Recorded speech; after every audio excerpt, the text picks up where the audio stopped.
Ça fait un certain temps que pour mon blog, vous savez que, peut-être vous ne savez pas, après tout, que le Seigneur m'a mis à cœur de développer depuis plus d'une année, bientôt 2, un blog qui s'intitule « Parole de mentor ». C'est-à-dire, on écrit « Parole de mentor ». Il n'y a pas d'S à parole, hein, c'est la parole d'un mentor.com. Si vous allez sur paroledementor.com, vous allez voir les articles que j'écris.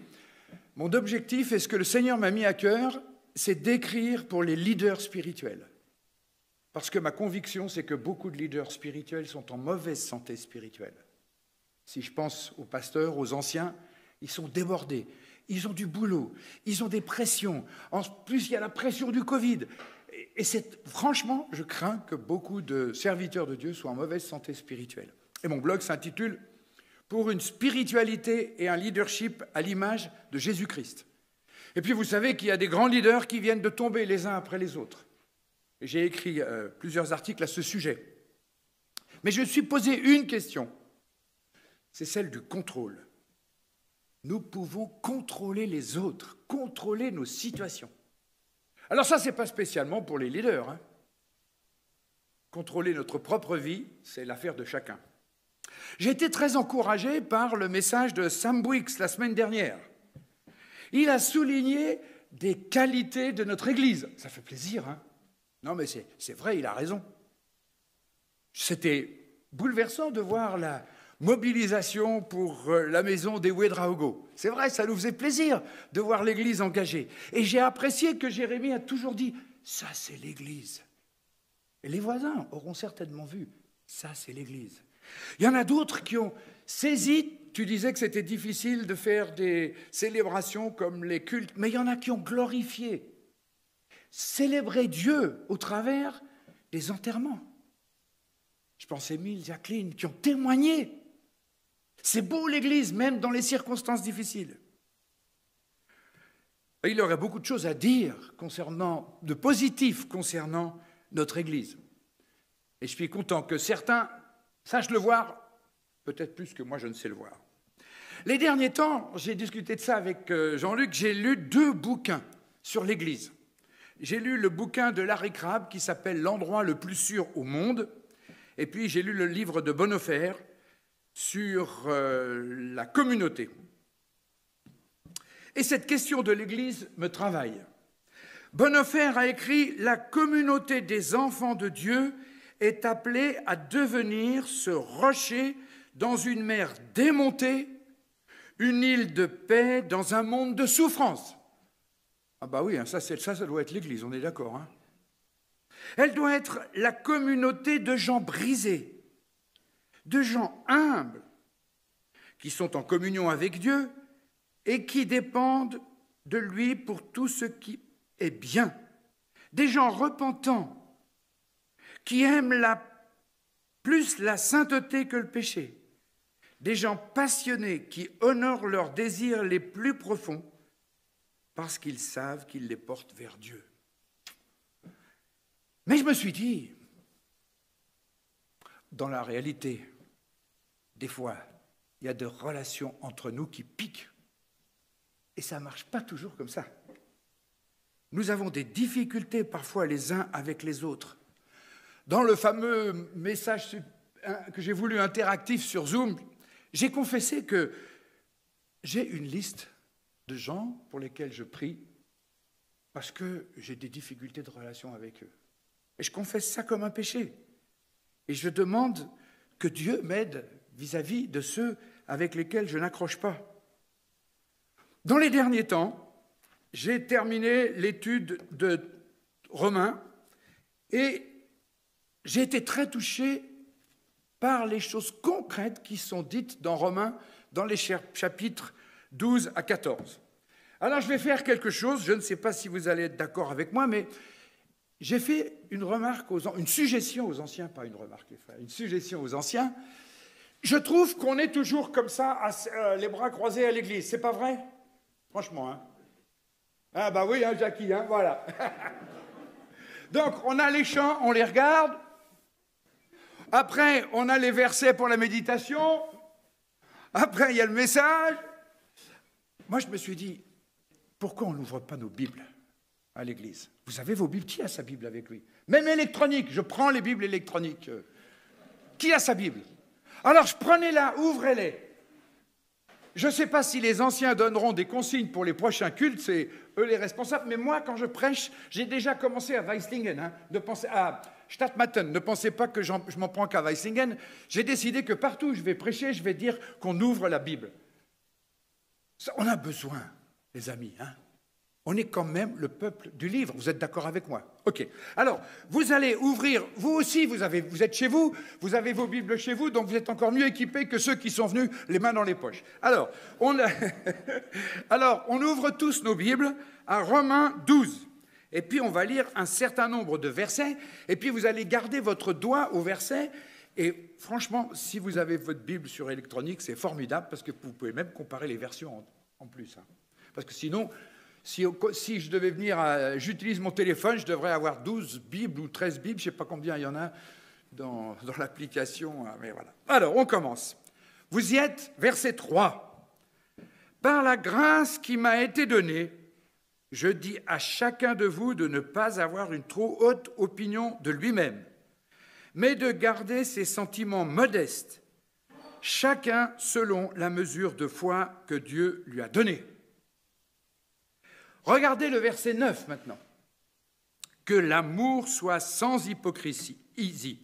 Ayez le mal en horreur. Attachez-vous au bien.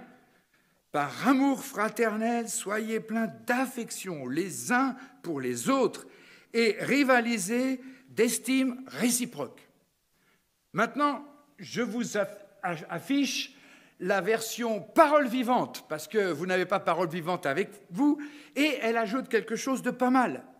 Écoutez bien. « Comme les membres d'une même famille, aimez-vous en frères, d'une affection profonde. Estimez-vous mutuellement, placez toujours l'autre au-dessus de vous et honorez-le comme vous étant supérieur. Soyez les premiers à témoigner des égards. » C'est fort, parce que le verbe grec utilisé dans ce « aimez-vous » du verset 9, c'est le « aimez-vous » du lien familial. Ce n'est pas seulement l'amour agapé qui donne et se donne, mais ici dans ce texte, c'est « on doit s'aimer comme on s'aime dans une famille ». Bon, je vous laisse méditer si c'est le cas ou pas le cas. Verset 16, regardez le verset 16. Vivez en plein accord les uns avec les autres. N'aspirez pas à ce qui est élevé, mais laissez-vous attirer par ce qui est humble. Ne vous prenez pas pour des sages. Vous y êtes, on passe au verset 18. Si cela est possible, dans la mesure où cela dépend de vous, soyez en paix avec tous les hommes. Alors, je ne vais pas lire toutes les recommandations qui sont dans Romains 12, 13, 14, mais je vous invite à le faire quand vous serez chez vous et souligner les versets qui concernent nos relations fraternelles. Vous allez être surpris. Mais il y a un passage de 14 que j'aimerais lire avec vous, parce qu'il m'a particulièrement parlé les derniers temps. C'est 14, vous y êtes? 14, 1, 12, c'est 14, à partir du verset 1. Accueillez celui qui est faible dans la foi, sans discuter ses opinions. L'un a la conviction de pouvoir manger de tout, l'autre qui est faible dans la foi ne mange pas de légumes. Que celui qui mange de tout ne méprise pas celui qui ne le fait pas, et que celui qui ne mange pas de tout ne juge pas celui qui le fait, car Dieu l'a accueilli. Qui es-tu pour juger le serviteur d'un autre? Qu'il tienne bon. Cela regarde son Seigneur, mais il tiendra bon, car Dieu a le pouvoir de l'affermir. Ah, extraordinaire. Quelle promesse formidable. En lisant Dietrich Bonhoeffer, j'ai trouvé une remarque très intéressante. Vous pouvez suivre à l'écran. Entre moi et mon prochain, il y a le Christ. Le Christ peut l'aider. Comme seul, il a pu m'aider. Cela signifie que je dois renoncer à mes tentatives passionnées de décider, de forcer ou de dominer mon prochain. Mon prochain entend être aimé tel qu'il est, indépendamment de moi, c'est-à-dire comme celui pour qui le Christ s'est fait homme, est mort et est ressuscité pour qu'il y ait un pardon des péchés et une vie éternelle. Parce que avant que je ne puisse rien faire, le Christ avait déjà tout accompli pour lui. Je suis tenu de laisser mon prochain libre pour le Seigneur, auquel il appartient, et qui veut que je le rencontre comme tel. C'est comme cela que nous voulons dire quand nous affirmons que nous pouvons rencontrer notre prochain avec Christ. L'amour psychique se fabrique une image préconçue du prochain et de ce qu'il est et de ce qu'il doit être. Il veut manipuler sa vie. Que disent Paul et Bonhoeffer? Que nous avons une fâcheuse tendance à dominer les autres, à les forcer, à les contrôler, à contrôler nos personnes et nos situations, les personnes et nos situations. Parce qu'il y a en nous un profond désir de tirer les ficelles. Face à une situation, nous nous sentons obligés de faire quelque chose, de prendre les choses en main, ou même de pousser un autre à agir, de mettre en garde, de dire quelque chose, de donner un conseil, de faire une remarque, de donner son avis, de dénoncer ce qui ne va pas. Et c'est ça qui pique dans nos relations. On est tout le temps en train de faire ça, en s'en rendant plus ou moins compte. Vous voyez les réactions que nous pouvons avoir? Les paroles qui peuvent blesser les autres?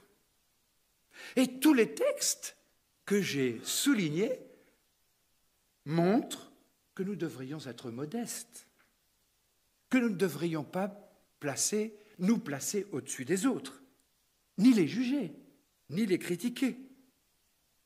Pourquoi pensons-nous indispensable de dire « Mais tu ne penses pas qu'il y a des problèmes avec un tel, mais tu ne penses pas qu'il y a des problèmes dans l'Église. Ah, pourquoi ils n'ont pas fait ça? Pourquoi il n'a pas fait ça? Pourquoi c'est pas comme ça ?» Pourquoi est-ce que nous nous sentons toujours obligés d'intervenir, parfois même de faire pression? Je ne suis pas en train de dire qu'on ne peut rien dire à personne. Je ne suis pas en train de dire qu'on ne peut pas être conduit par l'Esprit de Dieu à un certain moment, pour une exhortation, pour un mot d'encouragement. Peut-être devons-nous le faire dans certaines circonstances précises, mais peut-être après avoir prié déjà, et peut-être après avoir pris connaissance de l'ensemble du problème. Parce que parfois nous disons quelque chose à quelqu'un et nous savons que l'iceberg sur la situation de la personne. Je voudrais aborder avec vous ce matin cette question du contrôle. Pourquoi est-ce que nous sommes dans le contrôle de nos situations et des personnes? Parce que tout commence dans nos pensées. Pourquoi cette question du jugement des autres, dont il est question en Romains, comme dans l'Évangile, est-elle si importante? Parce que nous agissons en fonction de ce que nous pensons, en fonction de nos croyances personnelles, de nos convictions personnelles. Je prends un exemple. Nous n'avons pas chanté ce matin, mais il fut un temps où ce chant était à la mode. « Cherchez d'abord le royaume de Dieu et toutes choses vous seront données en plus. » Voilà. Est-ce que vous vous rappelez quel est le verset qui est juste avant? Celui-là, on l'écarte un peu. Regardez dans votre Bible. Matthieu 6, 31. Matthieu 6, 31. Ne vous inquiétez pas.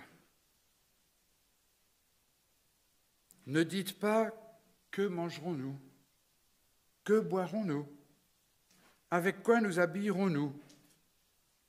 En effet, tout cela, ce sont les membres des autres peuples qui le recherchent. Or, votre Père céleste sait que vous en avez besoin. Cherchez d'abord le royaume et la justice de Dieu, et tout cela vous sera donné en plus.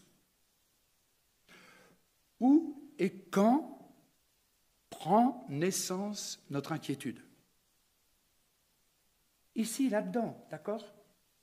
On se fait des films. Oui, mais si, et si, si, et si, et si, et si. Vous n'avez pas parfois des films qui tournent en boucle dans votre tête? Et d'un seul coup, poum, l'inquiétude est là.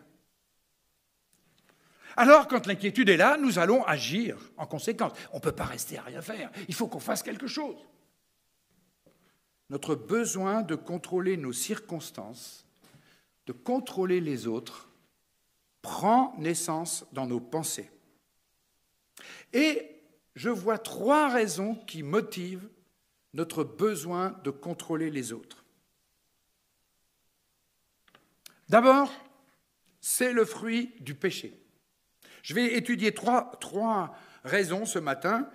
Le péché en nous, nos émotions et le manque de confiance dans le Saint-Esprit. Mais je pense qu'il y en a d'autres, ce n'est pas les seules, c'est peut-être les principales. Une autre, par exemple, c'est que certains affirment tellement fort leur conviction théologique sur certains points qu'ils finissent par nous manipuler. Ils sortent leur drapeau sur un sujet secondaire, et nous, on a l'impression, qu'est-ce qu'on peut dire, hein? On ne peut que suivre comme des toutous, quoi. Mais bon, ce n'est pas mon sujet pour aujourd'hui. Le besoin de contrôle et de diriger les autres prend naissance dans notre cœur. Qu'est-ce qui s'est passé en Éden? Vous vous rappelez, en Éden? Dieu dit, faisons l'homme à notre image. Et Dieu s'est posé comme le créateur de toutes choses. Ça marche? Vous voyez bien, vous là, vous regardez. Si, c'est vrai. Voilà. Hein. Ensuite, qu'est-ce qui s'est passé dans Éden? Dieu dit, tu pourras manger de tous les fruits, de tous les arbres, sauf un, celui de la connaissance du bien et du mal. Et du coup, Dieu était le quoi? Qu'est-ce que vous lisez? C'est quoi? En comment? Merci les frères. Et je vois que tu as les bras croisés, mais je ne vais pas te le reprocher parce que tu as parlé fort. C'est bien l'idée. Allez, on se détend un peu là. Hein? Il y a longtemps qu'on n'était pas ensemble, on peut aussi le prendre. Et après, vous vous souvenez de ce qui s'est passé? Est arrivé le serpent. Vous êtes sûr de ce que Dieu a dit? Il l'a dit, oui, mais pourquoi est-ce qu'il a dit cela? Et c'est ainsi que se développe le dialogue entre Satan, le tentateur, et Ève et Adam. Mais non, c'est par jalousie que Dieu a dit ça. Dieu n'est pas un Dieu bon, il est méchant. Il prend plaisir à vous tourmenter en mettant des limites. Ève, sois intelligente, plus intelligente que ton Dieu, et prends ce qu'il ne peut pas t'accorder. Il l'a dit, c'est vrai, tu as raison, mais il a menti. La parole de Dieu est un mensonge, car vous ne mourrez pas du tout. Vous serez comme lui. Vous vous rappelez, hein? Vous serez comme lui. Et Ève craque, c'est la chute, et c'est le grand renversement. Et qu'est-ce qui s'opère dans ce grand renversement? Eh bien, l'homme estime que c'est lui le législateur maintenant. C'est lui qui va décider ce qui est bien et ce qui n'est pas bien. Et c'est lui qui va devenir créateur. L'homme est devenu, à ses propres yeux, le législateur. Observez ce qui se passe dans notre monde aujourd'hui. C'est l'homme qui décide de ce qui est bien et mal. Comme le dit Ésaïe, « Malheur à ceux qui appellent le bien mal et le mal bien, qui changent les ténèbres en lumière et la lumière en ténèbres, qui changent l'amertume en douceur et la douceur en amertume. » Aujourd'hui, on ne sait plus quel est le bien et le mal, hein. Pas à cause de Dieu, parce que l'homme se prend pour le législateur. Et l'homme se croit aussi le créateur. L'homme prétend aujourd'hui que c'est lui qui maîtrise la création. Par exemple, il n'y a plus de genre masculin ou féminin. On peut faire ce qu'on veut. On peut même avoir des enfants si on est un homme. Attendez, nous, on est évolué, hein, on n'est pas comme Dieu. Hein, on est capable de... On va même parler de transhumanisme, d'homme bionique. L'homme se prend pour le créateur à la place de Dieu. C'est le grand retournement. L'homme est devenu, à ses propres yeux, le législateur et le créateur. Et du coup, c'est nous qui décidons ce qui est bien et mal. C'est pour ça que nous décidons aussi pour les autres de ce qui est bien et mal. C'est pour ça que nous voulons les contrôler, parce que nous sommes en train de légiférer pour eux. Ah mais non, il ou elle fait ça. Ah, elle devrait faire beaucoup mieux. Moi, j'ai une bien meilleure idée. Je suis capable de dire ce qui est mieux pour mon frère et ma sœur. Vous suivez le raisonnement ? Comment législateur nous le devenons pour les autres ? Nous pensons qu'il y a quelque chose à faire pour aider les autres. Et puis, il y a un truc aussi. Celui qui est législateur, il est aussi contrôleur. Imaginez que demain, à Weistingen, on dise que c'est ISO 30. Qu'est-ce qu'on va faire après ? On va mettre des radars pour contrôler qu'on respecte le 30 à l'heure. Donc, quand on est législateur, on est aussi contrôleur. Et depuis la chute, il y a au fond de nos cœurs un esprit de législateur et de contrôleur pour les autres. Nous nous sentons obligés d'intervenir dans leur situation, de nous mêler de leurs affaires. Nous voyons les choses avec nos yeux, nos lunettes, et nous voulons contrôler les autres. Parfois même avec une bonne intention. Je ne dis pas que c'est parce que nous avons des mauvaises intentions, mais c'est comme ça dans notre cœur. Et dans notre désir de contrôler les autres, nous nous prenons pour Dieu. Nous voulons être Dieu à la place de Dieu. Et c'est une vraie question, ça. Nous voulons être Dieu à la place de Dieu dans nos affaires. Et nous voulons être Dieu à la place de Dieu dans les affaires des autres. Nous avons hérité cette espèce d'esprit d'indépendance. Mathieu Henry, en commentant Romains 14,4, écrit « Nous faisons les maîtres de nos frères et nous usurpons en effet le trône de Dieu quand nous prenons sur nous de les juger, ainsi surtout de juger leurs pensées, leurs intentions, qui sont hors de notre vue, de juger leur personne, leur état, à propos desquels il est difficile de conclure par ces quelques indications qui nous sont connues. » C'est ce que je disais tout à l'heure. On voit les frères, mais on ne connaît pas ce qu'il y a sous l'iceberg. Voilà pourquoi il y a beaucoup de relations qui piquent dans l'Église.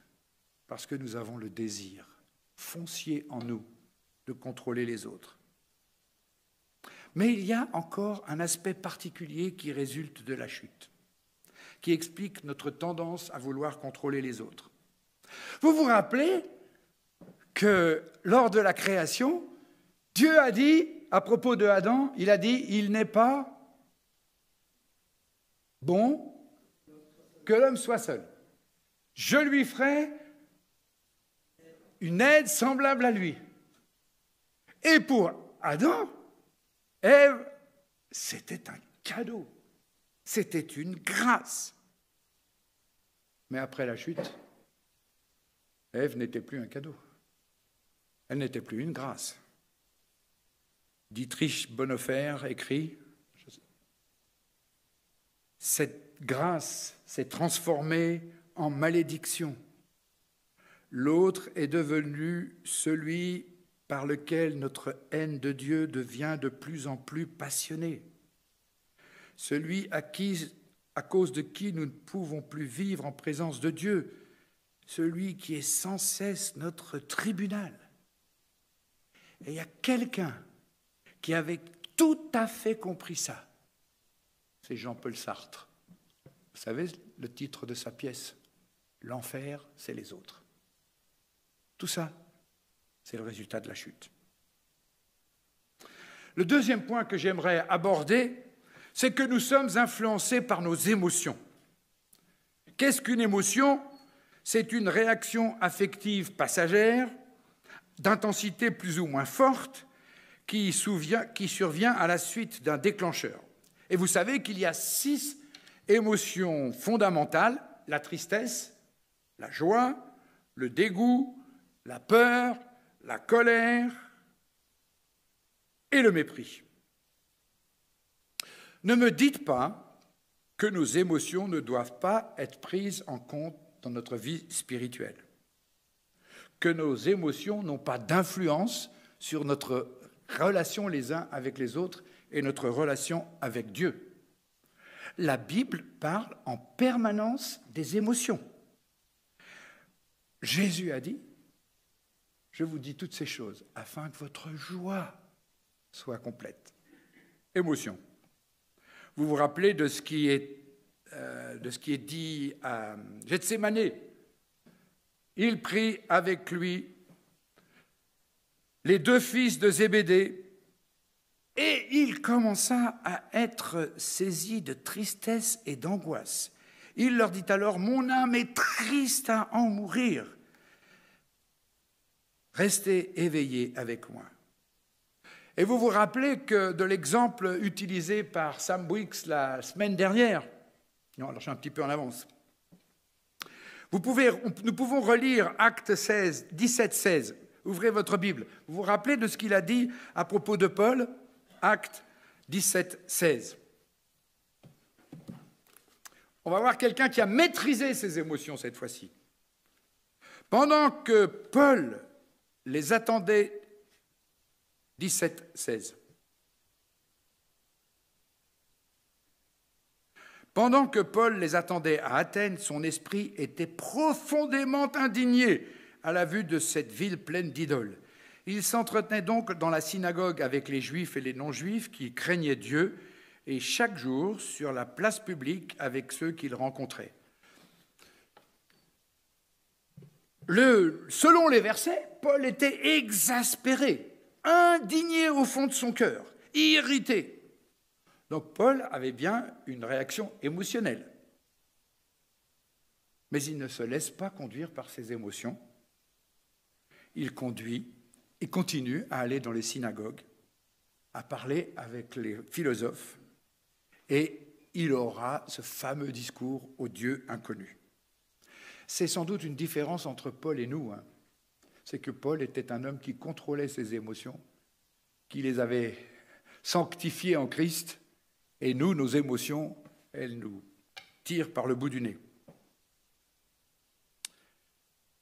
Les émotions sont un langage de l'âme. Elles sont l'appel du cœur. Pourtant, nous faisons souvent la sourde oreille, soit en pratiquant le déni émotionnel, soit en déformant les faits, ou encore en affichant une apparente indifférence. Nous éliminons tout ce qui nous perturbe afin de pouvoir exercer un contrôle sur notre monde intérieur. Tout ce qui se glisse dans notre champ conscient nous effraie et nous confond. En négligeant ainsi nos émotions intenses, nous nous mentons à nous-mêmes et nous passons à côté d'une formidable occasion de connaître Dieu. C'est Peter Scarzero qui cite Allender et Longman. Je ne peux pas faire une étude complète des émotions dans une prédication du dimanche matin, mais posons juste 1 ou 2 exemples. La peur. Vous avez peur, alors vous prenez toujours les devants. Vous contrôlez les personnes parce que vous voudriez qu'il ne leur arrive rien. Par peur, vous cadrez, vous contrôlez, attention à toi, fais ça. Vous ne supportez pas l'injustice parce que vous avez été vous-même victime d'injustice, peut-être une fois. Alors, dès qu'une situation vous semble injuste, paf, vous êtes là. Ah, on peut compter sur vous pour défendre la justice. Les chrétiens doivent le faire, comprenez bien. Moi, je parle de situations qui sont, j'allais dire naturelles, non, oui, qui viennent de notre cœur naturel. Il y aurait beaucoup à dire sur la tyrannie de nos émotions.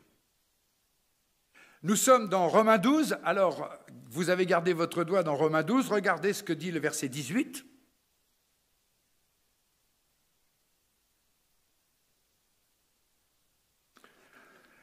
Si cela est possible, Romains 12, 18, dans la mesure où cela dépend de vous, soyez en paix avec tous les hommes. Ne vous vengez pas vous-même, bien-aimés, mais laissez agir la colère de Dieu. Car il est écrit, c'est à moi qu'appartient la vengeance. C'est moi qui donnerai à chacun ce qu'il mérite, dit Dieu. La vengeance, c'est se faire justice soi-même. C'est répliquer une pique bien sentie à un frère ou une sœur, dictée par nos émotions. Et pas par l'amour. Voilà pourquoi certaines relations dans l'Église sont difficiles. Parce que nous connaissons assez mal sur le plan de nos émotions. Et le troisième et dernier point que je voudrais souligner, qui explique pourquoi nous contrôlons nos situations et les autres, c'est le manque de confiance en Dieu. Quand nous sommes dans le contrôle, nous voulons être Dieu à la place de Dieu. Vous vous rappelez Jardin d'Éden. Est-ce que nous croyons vraiment que Dieu est souverain? Nous chantons souvent cela, mais est-ce que nous le croyons vraiment? Cherchez 1 Pierre 5, 7. 1 Pierre 5, 7. Verset très court, que vous connaissez par cœur certainement. Tu le connais par cœur, JD? Vas-y. Merci. Est-ce que vous êtes dans le contrôle en essayant de prendre soin de vous-même? Ou est-ce que vous êtes en train de faire confiance à Dieu? J'ai été interpellé par ce que Jésus dit dans le texte que nous avons lu ensemble de Romains 14, 4. Qu'il tienne bon ou qu'il tombe, cela regarde son Seigneur, mais il tiendra bon car Dieu a le pouvoir de l'affermir. Est-ce que nous croyons que ceux pour qui nous avons peur, ceux pour lesquels on se dit « il faudrait faire quelque chose, il faudrait lui dire quelque chose, on ne peut pas le laisser comme ça », est-ce que nous croyons ce que la Bible dit? Que Dieu a le pouvoir de l'affermir. Est-ce que nous sommes dans la dépendance de Christ? Seigneur, affermis-le. Il n'attend pas que ce soit moi qui lui fasse la morale. Il attend que ton esprit le fortifie. Complétons cette certitude que Dieu agit dans la vie de ceux en qui l'esprit est présent par un autre verset. Parce que c'est quelque chose qui domine l'attitude de Paul. Paul n'était pas dans le micromanagement. Paul n'était pas dans le contrôle. 1 Corinthiens 1, 8. Regardez ce qu'il dit. Il va encore plus loin. C'est lui, 1 Corinthiens 1, 8. C'est lui aussi qui vous affermira jusqu'à la fin pour que vous soyez irréprochables pour le jour de notre Seigneur Jésus-Christ. Dans notre temps de louange, on a pensé à la place qui nous attend au ciel, au repas de l'agneau. Les amis, il faut qu'on soit prêts pour ce jour-là. D'ailleurs, je fais une toute petite parenthèse, si cette question vous intéresse. J'ai fait un webinaire lundi dernier avec Top Chrétien. Vous pouvez retrouver l'émission sur YouTube. Ça s'appelle l'église de demain, tout change ou rien ne change. Si vous tapez église de demain, vous allez tomber. J'ai été le deuxième orateur et j'ai parlé de notre destinée. Voilà, c'est juste une parenthèse. Donc, je reviens à ce que j'étais en train de dire. Croyons-nous à la puissance de l'Esprit de Dieu dans la vie des autres? Ou est-ce que c'est nous qui devons absolument faire quelque chose? Dieu peut-il se passer de notre coup de main? Dieu est-il capable d'exercer sur l'un de ses enfants, un frère, une sœur, une influence telle qu'il garantisse son obéissance? Dieu a-t-il ce pouvoir sur son peuple, sur son Église, de la maintenir dans la voie de l'obéissance? Je vous rappelle ce que disait Bonhoeffer, parce que, avant que je ne puisse rien faire, le Seigneur avait déjà tout accompli pour lui. Je suis tenu de laisser mon prochain libre pour le Seigneur auquel il appartient et qui veut que je le rencontre comme tel. La grande question de savoir si nous avons confiance dans le Saint-Esprit, dans la vie des autres, j'aimerais vous raconter mon témoignage. Je ne viens pas d'une famille chrétienne, bien que mes grands-parents étaient chrétiens. Je me suis converti à l'âge de 10 ans parce qu'on m'a envoyé dans une colo chrétienne. Quand je suis revenu, je voulais qu'on lise la Bible, qu'on chante avec mes parents, et mes parents ont dit chérie, on ne t'empêchera jamais, mais on ne fera jamais ça avec toi. Donc c'était très dur pour un gamin de 10 ans, avec rien, de grandir en Christ. Donc entre 10 ans et 15 ans, c'était assez chaotique ma vie. Puis à 15 ans, ma mère se faisait du souci pour moi parce qu'elle voyait que je commençais à être un ado avec des problèmes. Elle m'a inscrit de force à une sortie de jeunes chrétiens. Je ne voulais pas y aller, mais elle a dit, je t'ai inscrit, tu iras. Avec ma mère, c'est comme ça, on ne discutait pas. J'y suis allé, et l'après-midi, j'ai été odieux. Je ne vous raconte pas comment je me suis comporté, on passe ça sous silence. Mais l'après-midi, il y avait un pasteur. 60 ans après, je me rappelle encore de son nom, il s'appelait Roger Bertrand. Il a donné un message, je ne sais plus ce qu'il a prêché, mais j'ai consacré ma vie à Christ. Et je savais qu'un jour, je le servirais à plein temps. Ça a été inscrit là-dedans. Ne me demandez pas comment, pour un gamin de 10 ans et un ado compliqué de 15 ans, comment, avec presque rien entre les deux, on en arrive à ça. C'est le Saint-Esprit qui a fait cette œuvre dans mon cœur, on est bien d'accord, c'est ce qu'on était en train de dire. Et du coup, donc je suis revenu au Seigneur à l'Ascension. Et puis je voulais me rendre utile l'été suivant.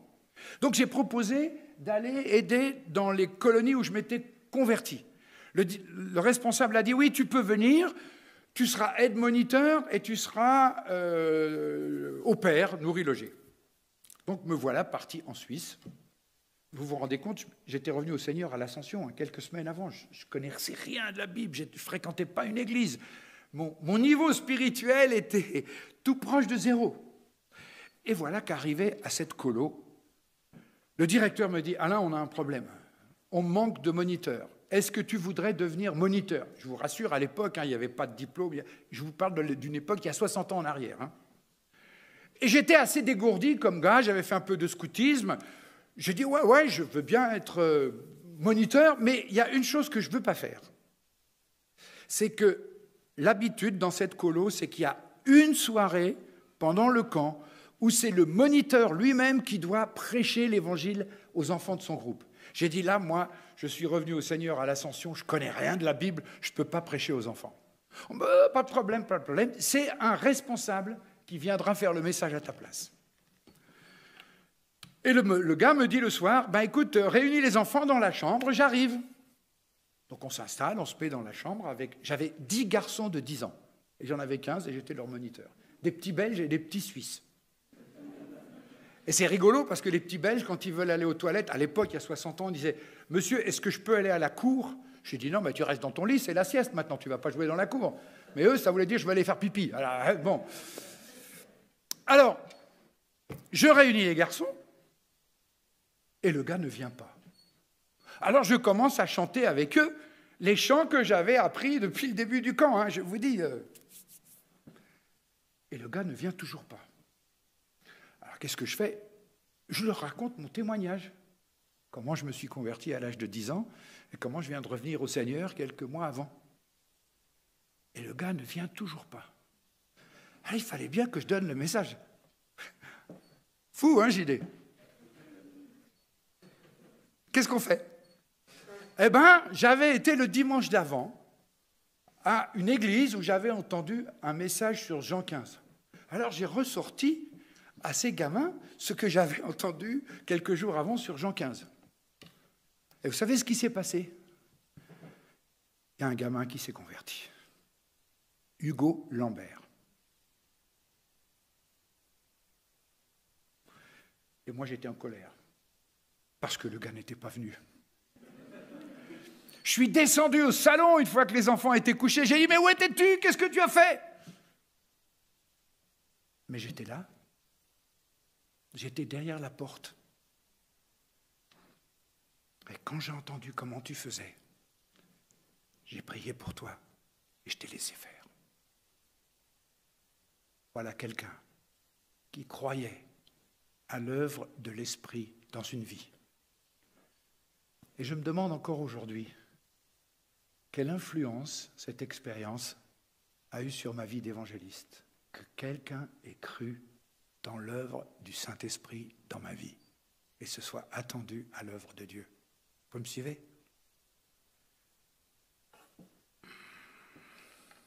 Je veux conclure.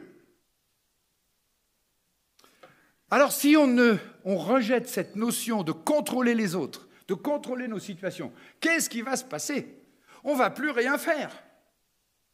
Ben non. Est-ce qu'on va devoir choisir la passivité, l'indifférence aux autres, nous retirer de tout puisqu'on n'est plus dans le contrôle? Non. La contrepartie du contrôle, c'est le lâcher-prise. Marline a une expression extraordinaire. Salut Marline. Le lâcher-prise, c'est le laisser-faire dans l'espérance. Pas mal, hein? Pas mal. Elle a d'ailleurs tout un document sur le lâcher-prise. Vous pourrez lui demander si vous voulez travailler cette question. Je suis sûr qu'elle vous en donnera une copie. Ni l'indifférence, ni la passivité, mais l'abandon confiant. 1 Pierre 5,7. On l'a lu tout à l'heure. Déchargez-vous sur lui de tout votre souci. C'est ça le lâcher-prise. On lui fait confiance. On s'abandonne à lui. Le verbe grec qui est utilisé là, c'est le verbe grec qui dit on va jeter nos soucis sur Jésus. Et c'est le même mot quand ils ont jeté des habits sur l'ânon avant que Jésus s'assoie dessus. Vous imaginez ce qu'on fait pour jeter des habits sur un âne? On a un grand geste, on y va franchement. Jetez vos soucis sur Jésus. D'ailleurs, cette question des soucis, dans Luc, Jésus nous a mis beaucoup en garde sur la nature des soucis que nous avons. Regardez Luc 21 à 34. Vous vous rappelez Luc 21 à 34, c'est la parabole des 4 terrains. C'est le terrain où la graine va être mangée par les ronces. Faites bien attention à vous-même. Faites bien attention à vous-même, de peur que votre cœur ne devienne insensible au milieu des excès du manger, de boire et des soucis de la vie. Nous vivons en Occident. Nous sommes dans le confort, dans une sécurité que ne connaissent pas la plupart de nos contemporains. Ce confort est un danger. Les soucis et les ronces nous guettent. Le mot grec dans le passage de Pierre signifie aussi l'anxiété, l'émotion. Donc nos soucis travaillent sur nos émotions et nos peurs et nos inquiétudes. Et nous sommes appelés à lâcher prise. Alors, quelques illustrations de lâcher prise. Lâcher prise, ce n'est pas nier la réalité, mais mieux l'accepter. Lâcher prise ne signifie pas se désintéresser des autres, mais refuser d'agir à leur place.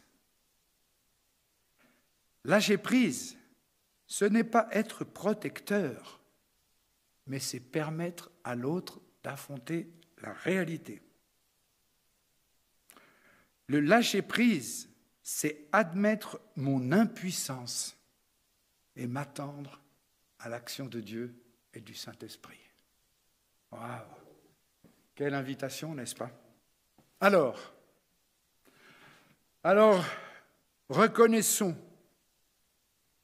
notre esprit et notre volonté de contrôle, que notre esprit de volonté et de contrôle résulte du péché et que nous devons le reconnaître comme tel. Reconnaissons que nous sommes conduits le trop souvent par nos émotions, travaillons à cet aspect de notre spiritualité et décidons de faire confiance à Dieu. Je vous invite à quelques instants de silence. Je terminerai par la prière.